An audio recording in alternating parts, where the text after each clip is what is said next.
Gift urakora cyane. Cece. Shacece. Kunisha ikeshatse. Umva. Niba ari kenda rukoza. Umenye ko amaze iminsi adahari. Kandi ntari hafi yo guhita agaruka. Isubiriyo rero. Kandi ntihazagire umenya ko njye nawe tuziranye. Umbwira ibintu byinshi Kendra ntawe hari.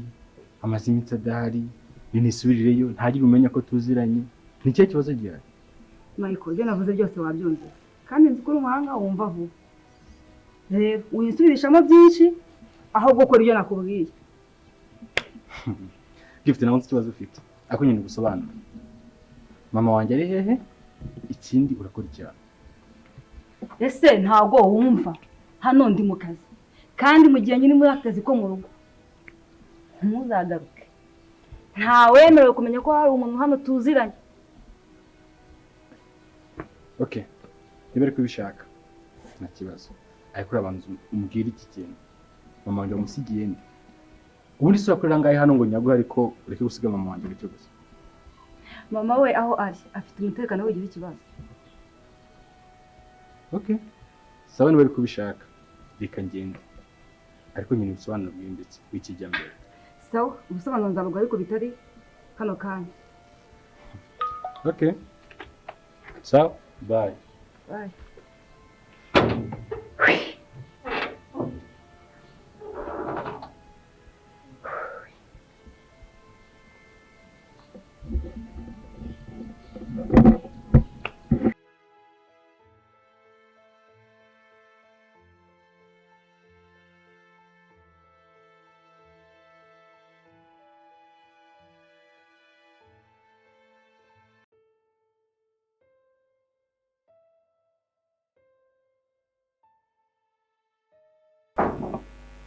Karibu.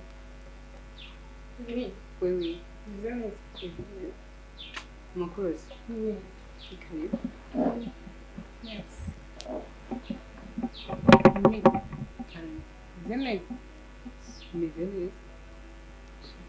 Urabizi ko wambwira ko zikomeze neza umwizwe cyangwa mbeshya mutambimenye. Ngira rero ikibazo ufite. Shabiki. Babizi nakubeshya. Ariko n'ubundi no kuburaho nahera pe. Nimero ariko urabizi ko nsanzwe niteguye kumva. Shabiki. Ubu noneho wibaze yuko nta namwe nemerewe kujya. Usibye ku ishuri nabwo nje muri exam.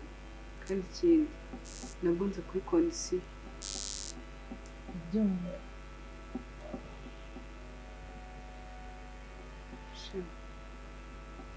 Nyine ako gusa nyine byo ntibiguhangayikishe kuko mfite umupangu ndimo mpanga ngo ndebe ko byakemuka. Ahubwo se mbwira business igeze hehe? Ibaze ko ntabyibagiwe. Nibyo bintu byanzanye bya mbere. Ariko nyine naguzwe. Nyine ngambwira bimeze gute? Sha nyine bya mafaranga wampaye nongeye handi shingamo alimentation.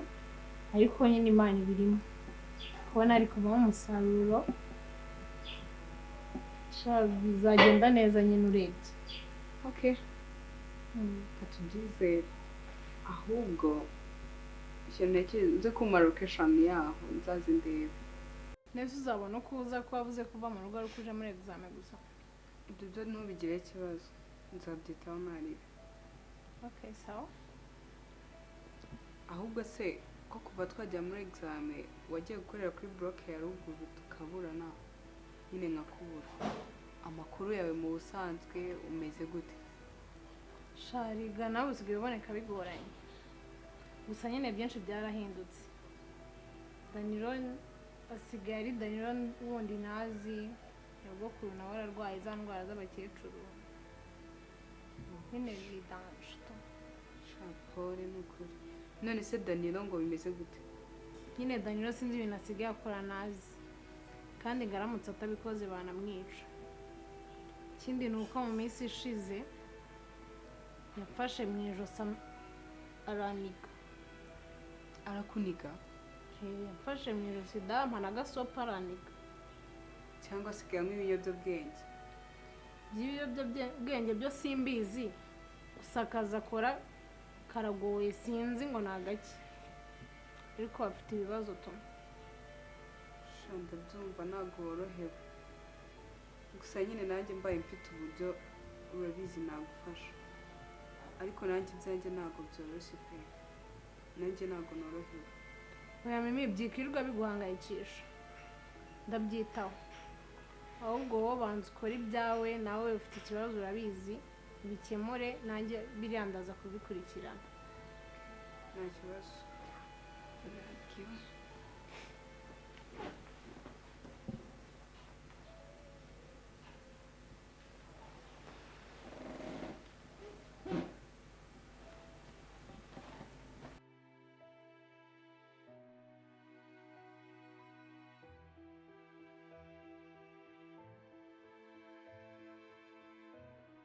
ariko bro nizere neza ko wapanze neza umupango wacu uri bugende neza.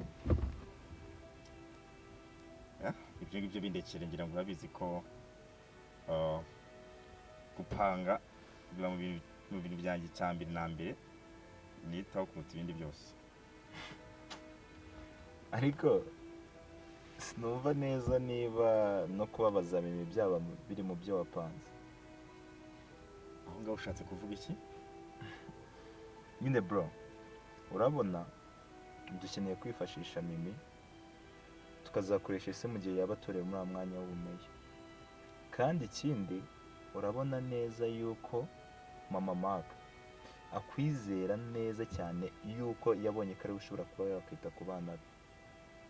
None tekereza amenye yuko mimi afashwe kuriya urumva byagenda bite?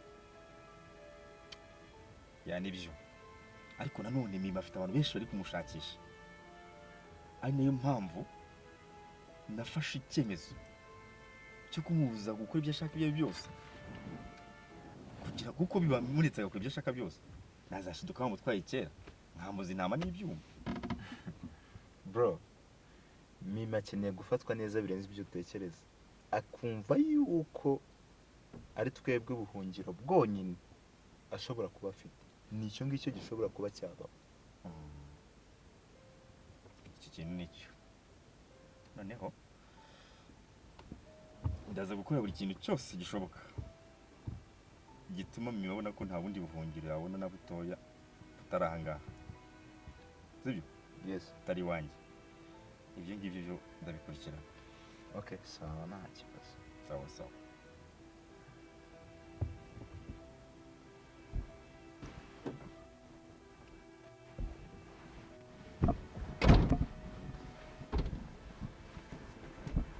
Boss, amaze kumenya byinshi yerekeye kuri Scott n'umuryango we w'abashemusa. Niba icyo wamenyeho? Boss, Shemusa Scott Nego. n'umuvandimwe Shemusa Megan. Yego. Bafite se gucukura ufite kampani icukura amabuye y'agaciro. Yego. Rero mu myaka 2 ishize papa Mimi. Yego. Yarabahombeje we n'itsinda rye mu buryo bukomeye. Sasa kandi Shemusa Megan, Shemusa Scott Yego. ni inshuti cyane na se. Rero ni mwubwo buryo bashaka kwihorera bagashimuta Mimi bakaba bahagarika amatora ya papa Mimi yo kuba meya. Okay. Noneho ngumenye yo duhanganye ari n'impamvu duhanganye. Gusa amatora y'umugabo agomba kuba kuko nkeneye gukoresha ububasha bwe mu gihe azaba yatorewe kuba meya. Boss, inzira rwose niteguye kwiharuka. Okay. Oh bro wait. Ariko nanjye ndumva natanga umusanzu kuri abo bantu bashaka kurwanya amatora ya mama ya papa Mimi. Ndumva natanga umusanzu wanjye wo kubarwanya kabisa. Oya Jordani. Wowe ndacyafite ibindi ugomba kunkorera. Ibi ngibi birekere security scope na timu ye. Baraza kubikora kandi bizagenda neza. Boss tugomba kubikora. Okay? Nta kibazo kabisa. Okay. Hanyuma scope. Reka nizeye ko na timu yawe rero ibi ngibi mugomba kubikurikirana bikagenda neza. Nta na kimwe cyangiritse. Cyane rwose. Hanyuma gusa nkeneye file company undeba higeze iraninga kugira ngo menye ibintu ngomeza kwita.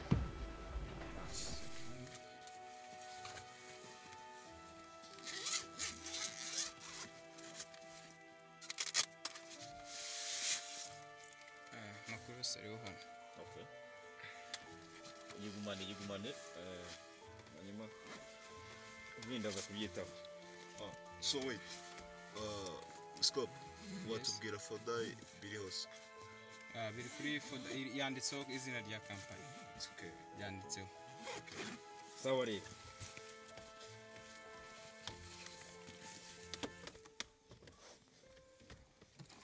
Sawa.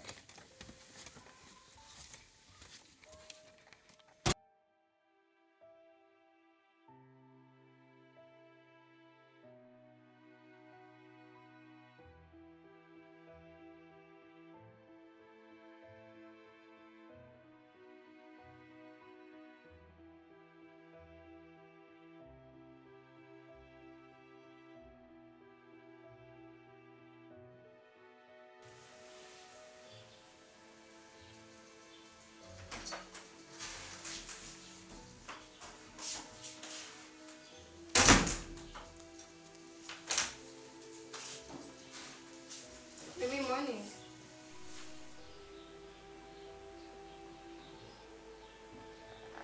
Umva, ndabizi neza kutishimye, ariko nanone nta mpamvu yo kwibabaza ni ukuri.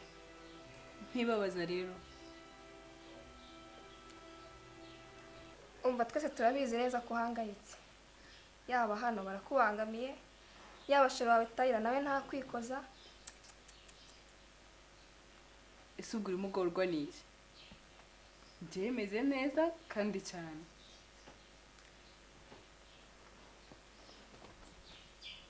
Rata bimenye ntakubeshye, ngiye hari igihe mba mbona nteye impuhwe. Sitwari n'igihe mba numva nakurwanira.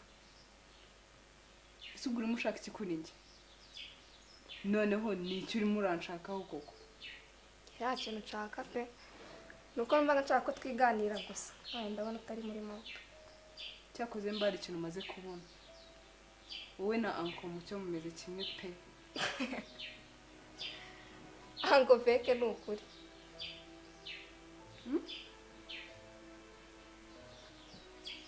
Ngo Uncle Mucyo feke?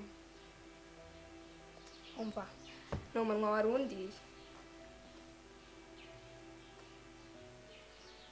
Okay. Sawa. Komeza umererwe neza. Kigali Queen we.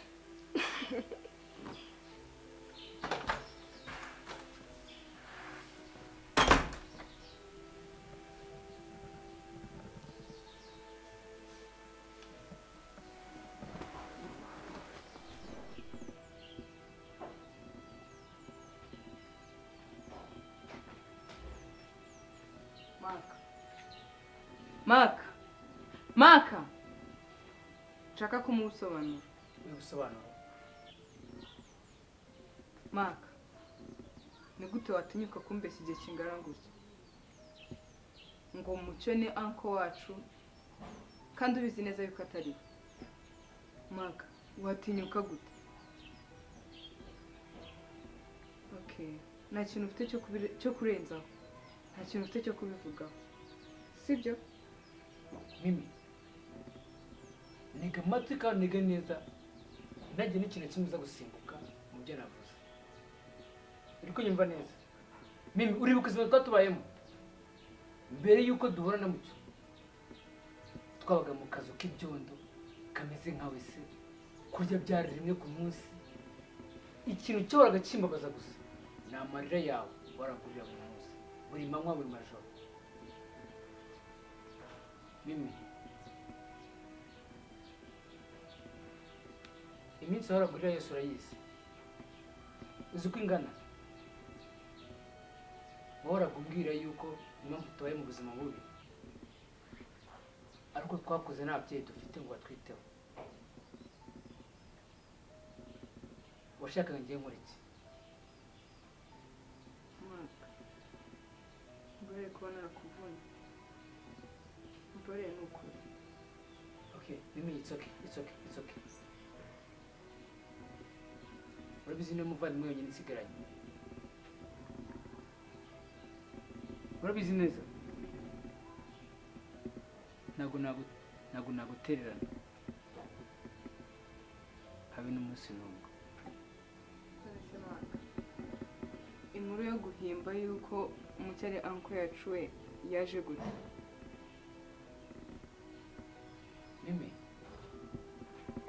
ndi ku muhanda umunsi umwe ndimo ndareba ko nabona ikiraka, nibwo nahuye na Mucyo turaganira, ambwira yuko aziranye na mama wacu, ambwira ibintu byinshi ariko yongera yuko ashaka kudufasha, ariko ambwira yuko ngomba kukubwira yuko ari anko wacu. Impamvu yari iyihe? Yo kugira ngo adufashe ubone uko warangiza amashuri. None ko yashakaga kudufasha, kubera icyo yahisemo kumva yuko mwambwira yuko ari anko wacu kandi atari we? Ntabwo yari kudufasha mutambwiye gutyo? Njye sinzi kuko ntabwo nigeze mbitekerezaho mbe namubaza. Byenze bikunze hari impamvu, kuko niba byaragenze gutyo none uyu kugeza uyu munsi anko Mucyo akaba adashaka yuko mva hano na rimwe, kandi akaba avugana na mama mu ibanga rikomeye. Kandi ikindi buke ko mama ashobora kuba abizi neza yuko turererwa hano, bivuze ngo hari ikibazo. Rero iki kintu ngomba kukimenya uko byagenda kose.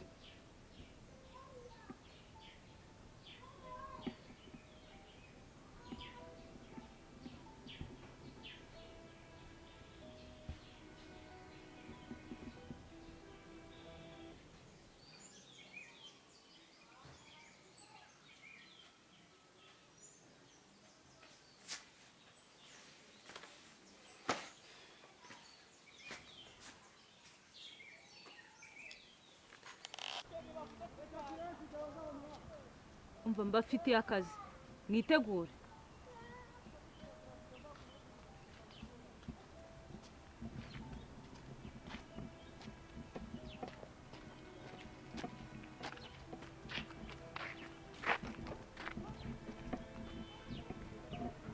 Nizere kuri amahoro. Yego meze neza. Nese ko tumaze igihe duhurira mu muhanda waretse tukajya muri resitora akaba ariho tuganirira.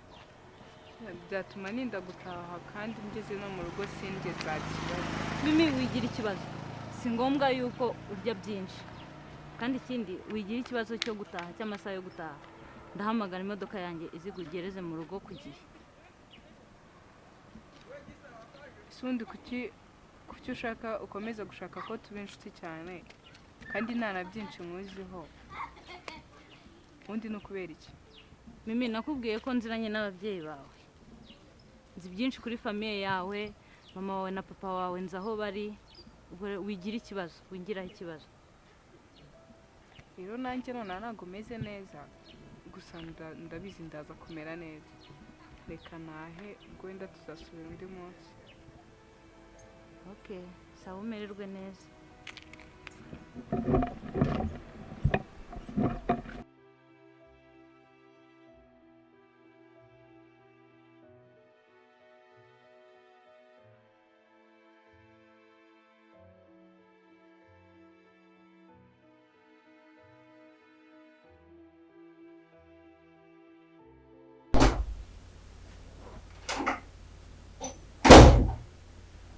Mimi, tugende. Tugende? Yego, ngo tuve mu rugo. Dutoroke? Nonaha? Mimi, ndakiye kurambiwe buno buzima bwa hano. Nari maze iminsi nkorera amafaranga, twatangira dukora business yacu. Makawe, ibagirwa ibyo bintu byo gutoroka. Njyewe nonaha mfite ibintu byinshi ndimo ndashaka kandi ntarabona. None hari biri gushakisha ngaha. Bitoga.